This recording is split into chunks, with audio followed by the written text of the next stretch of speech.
Me da mucho gusto estar con todas y todos ustedes en este curso, seminario sobre derechos de los niños, niñas y adolescentes, y agradezco mucho la invitación que me ha hecho la Suprema Corte para compartir en unos breves minutos, muy breves, sobre el tema del control de convencionalidad y creo yo, porque es muy importante, las nuevas aproximaciones constitucionales que estamos teniendo en materia de derechos humanos. El control de convencionalidad, pues no es otra cosa que la interpretación que la Corte Interamericana de Derechos Humanos hace de la Convención Americana y de los instrumentos interamericanos, los instrumentos que están, digamos, alrededor de ese gran sistema interamericano de protección a los derechos humanos. El tema de fondo, pues ha sido que desde hace algunos años la Corte Interamericana ha estimado que en realidad ese control que ella hace de la Convención Americana, esa interpretación que ella hace de la Convención Americana y de los tratados internacionales, lo hace de forma subsidiaria en un control concentrado. Y quien debe hacerlo de manera inicial, inmediata, cotidiana, a efectos de que los países puedan cumplir con las disposiciones de la Convención, como establece el artículo 1 del propio tratado, y a efecto de que puedan tener en su ámbito interno no solamente disposiciones acordes con el instrumento, sino interpretaciones acordes con el instrumento, como establece el artículo 2, pues sean los propios jueces y operadores jurídicos en general, las autoridades en general. Esta es una doctrina que ha sido calificada entonces como un control difuso, es decir, porque se realiza por todos los operadores jurídicos nacionales. Y ha tenido un proceso de evolución de manera, pues, qué decir, vertiginoso. Vertiginoso, en donde además México ha sido un actor muy fuertemente involucrado por varias sentencias que han dejado al Estado mexicano, concretamente al Poder Judicial Federal y el Poder Judicial en general, realizar este control de convencionalidad. Esta doctrina, como ustedes bien lo saben, pues fue, aunque ya había algunos votos particulares que hablaban de la necesidad de que los jueces aplicaran una interpretación acorde con los criterios del tratado, pero cómo habían sido interpretados con la Corte, el pleno de este organismo interamericano, el pleno de este tribunal internacional, por primera vez la establece en una resolución de manera contundente en un caso que es el famoso caso Almonacid Arellano y otros contra Chile en 2006. A partir de ese caso ha sido cada vez más la madurez de ese núcleo de interpretación que se ha extendido a todos los operadores jurídicos y que, bueno, ha sido también emitido como reparación del daño mediante garantías de no repetición, por ejemplo, en 4 casos mexicanos, en el caso Radilla Pacheco, en el caso Inés Fernández, en el caso Valentina Rosendo y en el caso Cabrera García y Montiel Flores entre 2009 y 2010. Ahí, en esos casos, la Corte Interamericana le dijo al Estado mexicano que como una medida de reparación del daño, como una garantía de no repetición de las graves violaciones a los derechos humanos que se habían cometido en esos casos, desaparición forzada, tortura, violaciones, como una medida de reparación tenían que hacer ese control de convencionalidad, de conformidad con los criterios de la Corte Interamericana en aplicación del Tratado Internacional. Concretamente, en esos casos se dijo que la jurisdicción militar, que fue el ejemplo quizá más claro, además del control de convencionalidad general, que la jurisdicción militar contenida en el artículo 13 de la Constitución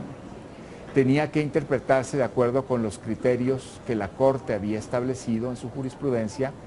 para proteger el derecho al juez natural. De tal manera que esta jurisdicción militar no se extendiera cuando había implicados civiles o se habían cometido violaciones a sus derechos por parte de fuerzas castrenses.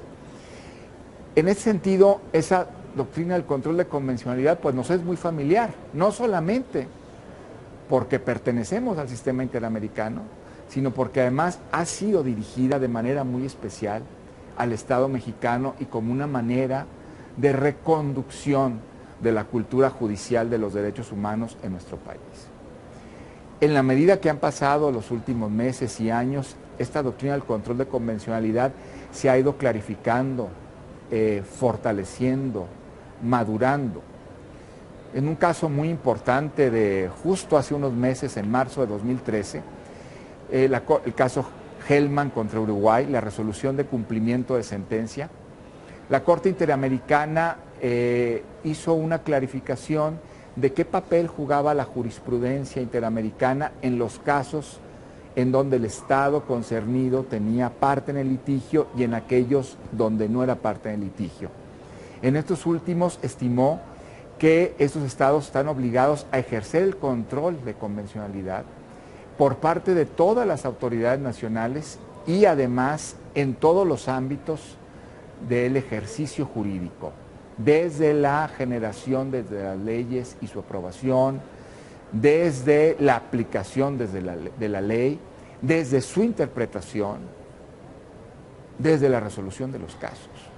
en todos los ámbitos. Por lo tanto, esto es un aspecto toral, fundamental del nuevo quehacer judicial en México, que además, repito, tiene que ver con sentencias dirigidas al Estado mexicano. Y por si esto fuera poco,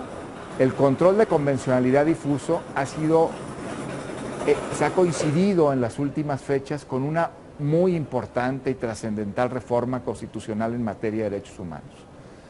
La reforma, digamos, que ha cambiado el paradigma jurídico y el paradigma cultural sobre la apropiación de los derechos humanos por parte de los mexicanos y mexicanas. Y esa reforma dio muy claramente la bienvenida pues, al control de convencionalidad, porque en el artículo primero, primer párrafo, dice que los tratados internacionales forman parte del orden constitucional mexicano en materia de derechos humanos. Porque en el artículo primero, párrafo segundo, dice que todas las normas concernientes a derechos humanos tienen que interpretarse de conformidad con la Constitución y con los tratados internacionales, que a la vez deben estar interpretados de conformidad con los organismos a cargo de esa interpretación. Es decir, ese ejercicio de convencionalidad, ese bloque de convencionalidad, ese estándar y parámetro de convencionalidad se asume en el ejercicio de la interpretación conforme, en la medida